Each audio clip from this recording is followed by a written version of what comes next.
నశించిపోతుంది అంటారు అంబేద్కర్. పాలనలో భాగం పొందలేని కులాలు అంతరించిపోతాయంటాడు మహాత్మా జ్యోతిబా పూలే.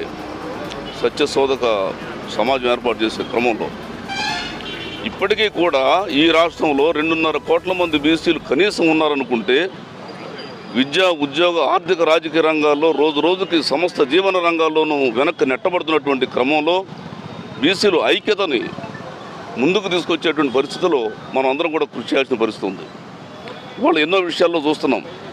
ముఖ్యంగా రాబోయేటువంటి రోజుల్లో కుల గణన చాలా శాస్త్రీయంగా చేసినట్లయితే మేము చెప్పే 2.5 కోట్లు కాదు, 3 కోట్ల మంది బీసీలు ఈ రాష్ట్రంలో ఉంటారనుకుంటున్నాం. సుమారుగా 75 కోట్ల మంది జనాభా ఈ భారతదేశంలో ఉన్నారని చెప్పి అందరికీ తెలిసిన విషయమే.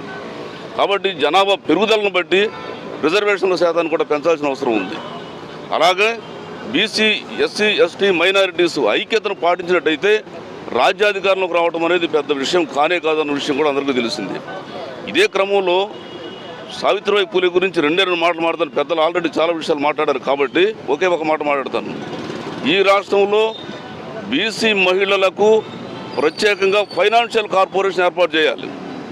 శ్రామిక వర్గాల వాళ్ళు బీసీ మహిళలు ఉన్నారు కాబట్టి వాళ్ళ సంక్షేమం కోసం, మహిళల కోసం ప్రత్యేకంగా ఒక ఆర్థిక కార్పొరేషన్ ఏర్పాటు చేసినప్పుడు మాత్రమే వాళ్ళ సాధికారితను మనం సాధించినట్టు అవుతుంది. ఆర్థిక స్వావలంబన అనేది మహిళలకు వచ్చేటువంటి పరిస్థితి ఉంది. కాబట్టి ఈ రాష్ట్రంలో ఖచ్చితంగా ప్రభుత్వం అలాంటి దిశగా ప్రయత్నం చేస్తుందని కోరుకుంటాను. రెండో మాట, బీసీలకు రక్షణ చట్టం గురించి మనం చూస్తున్నాం. చాలా లోతైనటువంటి అధ్యయనం జరుగుతుంది. ఈ ప్రభుత్వాన్ని ముఖ్యంగా అభినందించి తీరాలి. ఈ విషయంలో మరొక మాట ఏమంటే, ఇప్పుడు బీసీ రక్షణ చట్టం వచ్చిన తర్వాత కొత్త సమస్యలు రాకుండా ఇప్పుడే చట్టంలో సరైనటువంటి చర్చలు చేసి, ఎందుకంటే ఎస్సీ ఎస్టీలకు ప్రత్యేకమైనటువంటి అట్రాసిటీస్ యాక్ట్ ఉంది కాబట్టి దాని నుంచి బీసీలు మినహాయించేలాగా ఉండాలి.